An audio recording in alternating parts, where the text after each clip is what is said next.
Anyway, I wanted to record this for a while, and I've had this written for a while, and I thought I would share this with my 2 dozen followers. Maybe it will get more traction. I doubt it, but I just want to get this out there, which is that I had the MMR last year as an adult, and I wanted to explain why. And I feel it is more relevant now than when I originally wrote it. There's still the nonsense about the MMR and vaccines in general just seems to have grown legs and gone far more out of control than even somebody like Brian Deere could have imagined when he broke the story about the fraud in the 90s. And here we are 30 years on maybe from that, and now we see measles outbreaks in places where previously measles had been declared eliminated. Places like United States, Canada, Australia, there've been outbreaks in Romania, places you simply wouldn't expect. But I thought I'd give my perspective on this and explain why I made the decision to have the MMR, measles, mumps and rubella jab last year. So MMR rolled out in the UK in 1988. Incidentally, I'm looking at the laptop while I'm doing this. I've tried to raise it so you don't have me doing this the whole time. Anyway, see how that works. MMR rolled out in the UK in 1988. And prior to that, kids were vaccinated with individual jabs for each disease, which was literally a pain in the backside. As anyone who's owned or operated a baby or young toddler will agree, getting them out of the house into the GP surgery for their routine vaccinations or indeed anything at all is a challenge. And combining these vaccines means there are fewer injections, fewer appointments, and that increases the uptake. But I, as you could probably guess, was not a baby in 1988. For my parents, and I'm one of 4, getting us all vaccinated was not the issue. People who opposed vaccinations on ideological grounds were few and far between, although they did exist. My father would classify them along with flat earthers, young earth creationists, and fascists as individuals with fringe beliefs. They'd always been there, but they could be ignored. Why would any normal person believe such things, especially when everyone knew that these diseases could be incredibly dangerous? So my parents methodically trundled us down the road to Dr. Sood, our GP, for our childhood vaccinations. And I still remember the sugar cube, which had a bitter drop of polio vaccine on it. And our complaints afterwards, like little connoisseurs, that the doctor hadn't allowed the fluid to sink into the cube properly this time. And I did assume for a long time that I had, along with my siblings, been vaccinated against measles and mumps. All the girls at my school were given a booster rubella jab at the age of 12 to protect us against getting rubella during a future pregnancy. If you want to know what happens if someone contracts rubella while they are pregnant, I invite you to look it up. It isn't great. It can lead to things like congenital deafness and other issues when the baby is born. It can be pretty serious. And I do remember that when I was 12, we were all outraged at the idea that we would ever have children, and we're quite offended that someone's making that decision for us, which is something I think you see mirrored today in people being outraged about 12-year-olds getting the Gardasil vaccine against HPV, which protects you against cervical cancer. I would just like to point out to those people that since the vaccine was rolled out, the rates of cervical cancer in the UK have gone through the floor, which is great. But, some people have opinions and they're entitled to those opinions. But I just assumed I was vaccinated against all of these things. But at some point, I did start to wonder whether that was the case. I mean, I knew vaccines could be grown in eggs, and I was allergic to egg as a child. So this was a couple of years ago. I asked my dad, because my mother passed away in 2006, whether I'd actually had the measles jab or not, or whether I'd had measles. But typically for dads, especially dads of that era, he had no idea. And typically for the NHS, especially the NHS of that era, my GP surgery does not have the resources to go and look at my paper records. And yes, people of a certain age, we've got paper records within the NHS. And when you change GP, they literally send a little envelope with your paper records in it. And who's got the time to riffle through all of that? Nobody. So, I did leave it for a while because I just kind of got frustrated. I felt it was a dead end. And just before the pandemic, though, I called the GP and they said, oh, well, we'll check. but they didn't. And then there was this outbreak of a nasty disease that killed people. And I sort of forgot about whether I was vaccinated against a different nasty disease that also killed people. Now, the measles virus is very interesting if you're interested in that sort of thing. It is actually more contagious than COVID. In fact, it's one of the most contagious viruses on Earth. And it's related to the cattle disease rinderpest. So like COVID, it's possible that it's a zoonotic disease, or we gave it to the cattle, no one's really sure. Or rather, it was related to the cattle disease rinderpest because rinderpest was eliminated in 2011 due to a global cattle vaccination effort. Right. Anyway, the overall risk of serious complications, meaning hospitalization resulting from measles infection, is around 1 in every 4 people infected, and 1 in 1,000 will die. And that sounds like tiny numbers, but because measles is so incredibly infectious, those tiny numbers add up very quickly. And also, if you are one of the 100 or the family of 1 in 100 or 10,000, I don't think it's much comfort either, especially when the disease is preventable. Long-term or permanent damage to the brain, including things like hearing loss, can be a result. And just an aside, medical staff are simply not used to seeing measles infections anymore in the UK for some reason. And so they may not always realise the risks when treating a hospitalised child. They may not be aware of the latest research on how to treat a child that comes in with serious measles complications. They've never seen it before. Now, measles is also quite interesting because it can knock out your immune system. So after recovery from the measles, a person is likely to catch things that they previously had immunity against. So tummy bugs, the flu, RSV, chickenpox, and so on. And this can increase the risk of death from the other causes. In some developing countries, it's thought that this contributes to up to 90% of childhood deaths. And again, these deaths are preventable. 95% of a population needs to be vaccinated for a generation in order to eliminate measles. Sorry, that's 95% of the world's population.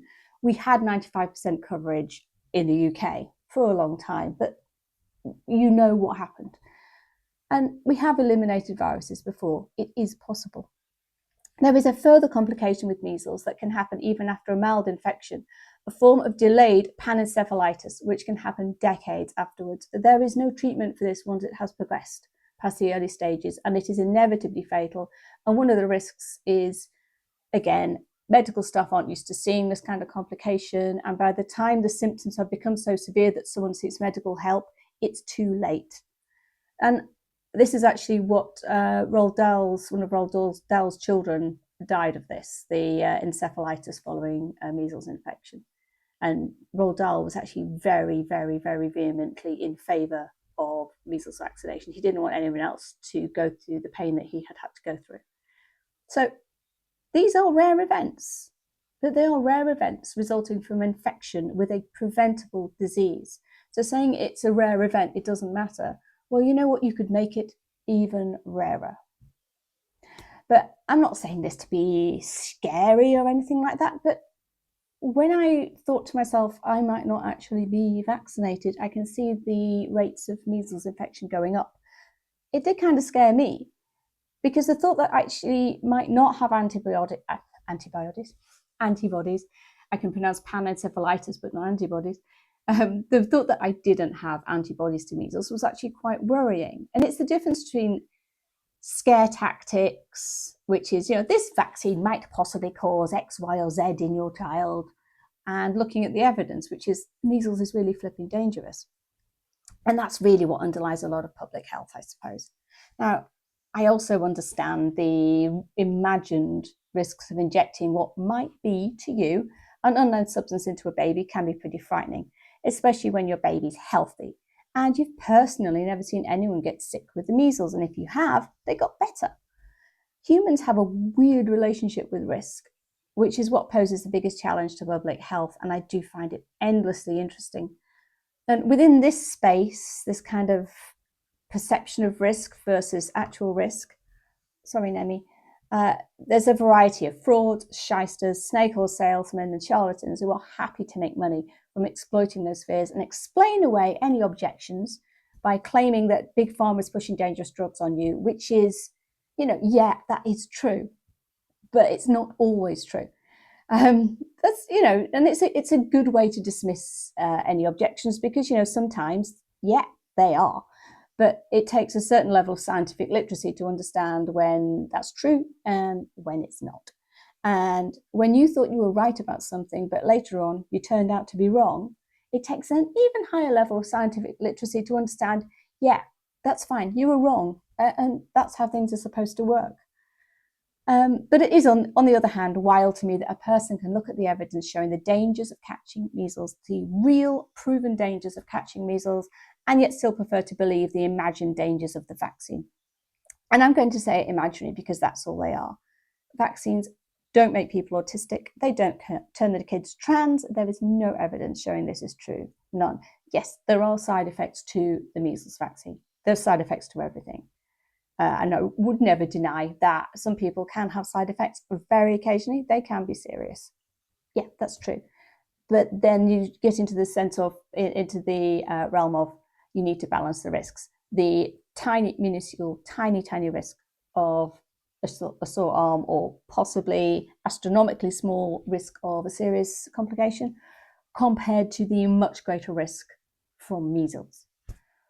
And last year, I had seen, while I was thinking about, oh, maybe I should get vaccinated again or whatever, I saw there'd been an increase in measles outbreak in the US. This was in 2024, especially in Florida. And those outbreaks are getting worse in 2025. Well, we were going to Florida in 2024, and I thought, wouldn't it be ridiculous if I picked up measles in Disney World and then brought it home to infect the vulnerable? So I do, she's passed away quite recently, but my husband's grandmother was she was 104 when she died, and I thought, I don't really want to be the person that brings this home, possibly infects her, somebody else, who knows. In the US, this is actually the cause of about half the measles outbreak. An unvaccinated adult picks the disease up while abroad and brings it home. It's highly contagious, as I say. So given this lack of information about whether I'd actually had the disease or the vaccination, my GP sort of shrugged and went, well, we can test you for the antibodies, or you can just have the vaccine again. If you've had it before, it's not going to do you any harm. So since organising the MMR was way easier than organising a blood test, and then following that up, and then, I went for the MMR. So it was easiest for my GP to schedule the jabs during their infant vaccination clinics that they run, which was a little strange. So I got texts telling me to bring my baby's red book. So in the UK, every baby is given this little red book, like a notebook for their health checks, and people write in, when they've had their vaccines and how much they weigh. And it's got this cute teddy bear on the front and lots of charts for neurotic parents to look at and worry about. And apart from that, getting both the first jab and the booster were completely unremarkable. Popped in, nurse said, oh, right, adult, yeah, okay. Went to the fridge, got it out, there you go. And as for side effects, well, personally, I didn't have any. Not even a sore arm, which I can sometimes get from like a flu jab. But this was disappointing because I was expecting to develop some sort of exotic disorder and maybe even become autistic. But no, nothing. The only vaguely consequential thing was I was on a vaccine study last year and I had to tell them about it. Oh, wait. Oh, yeah, I participated in a vaccine study last year. So I am now protected against pandemic bird flu, which I feel will give me the edge in any forthcoming pandemic. And yeah, so far I have not become magnetic. Nope. I am unable to see through time, and I am exactly as neurotypical as I was before. And how much was I paid for the study? Well, in a kind of full circle thing, the money from the vaccine trial paid for my trip to Disney World. So yeah, I mean, if you're going to claim I'm in the pay of Big Pharma, yeah, well, I guess I am. And that's all I have to say about this. So that's it from me. I hope you learned something. If you did, let me know. And if you are infuriated with my peddling dangerous nonsense about vaccines, there are places you can put your opinion, and I invite you to put your opinion right there. Okay, bye bye for now.